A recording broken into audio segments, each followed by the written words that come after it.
Est-ce qu'on va pouvoir continuer à nous alimenter selon un régime alimentaire qu'on appelle occidental, dans lequel on consomme beaucoup de viande, de graisse, de produits animaux, le lait? La réponse est rapide, c'est non.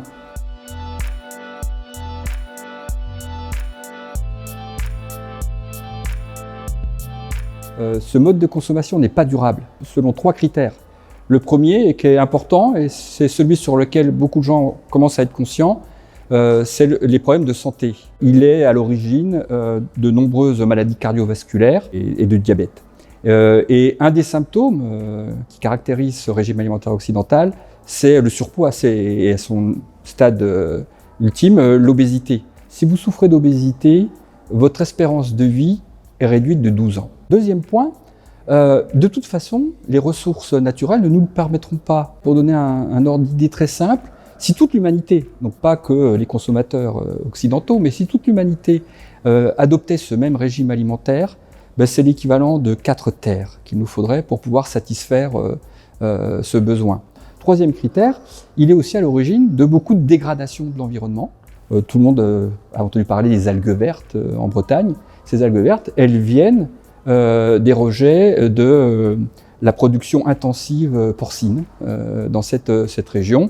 Et beaucoup de nappes phréatiques sont également polluées par les engrais, les nitrates et autres. Donc on a un vrai problème de pollution à ce niveau-là. L'agriculture est aussi à l'origine du parti du réchauffement climatique, de 15% des émissions de gaz à effet de serre. Et vous imaginez bien que s'il fallait qu'on développe cette agriculture pour pouvoir généraliser ce régime alimentaire occidental, ça entraînerait des émissions de gaz à effet de serre qui sont totalement incompatibles avec l'objectif de limiter à 2 degrés l'élévation de la température. On a un motif d'espoir, c'est que depuis 15-20 ans, il y a un changement de comportement qu'on trouve chez les jeunes, mais aussi parmi la population la plus aisée, où on consomme moins de viande, moins de produits d'origine animale. Donc on voit bien qu'il y a une transition, il se passe quelque chose. Par contre, ça reste beaucoup trop modeste. Donc il faudrait l'amplifier. Contrairement à d'autres problèmes environnementaux, énergétiques, la solution ne viendra pas trop de politiques qui chercheront à impacter le côté offre. Ça passera par des politiques qui vont essayer d'affecter le côté demande, les consommateurs. Et on a déjà les premiers exemples. Vous avez entendu parler du Nutri-Score. Donc maintenant, vous pourrez avoir des informations beaucoup plus importantes sur les différents aliments que vous allez consommer. Et je pense également à la taxe soda. La taxe soda, c'était pour renchérir le coût des sodas, pour essayer de réduire la consommation de soda. Mais c'est un peu compliqué parce que sur notre mode de consommation alimentaire, il y a une dimension culturelle importante, qu'on retrouve dans d'autres types de consommation, mais qui est très prégnante en ce qui concerne la consommation alimentaire.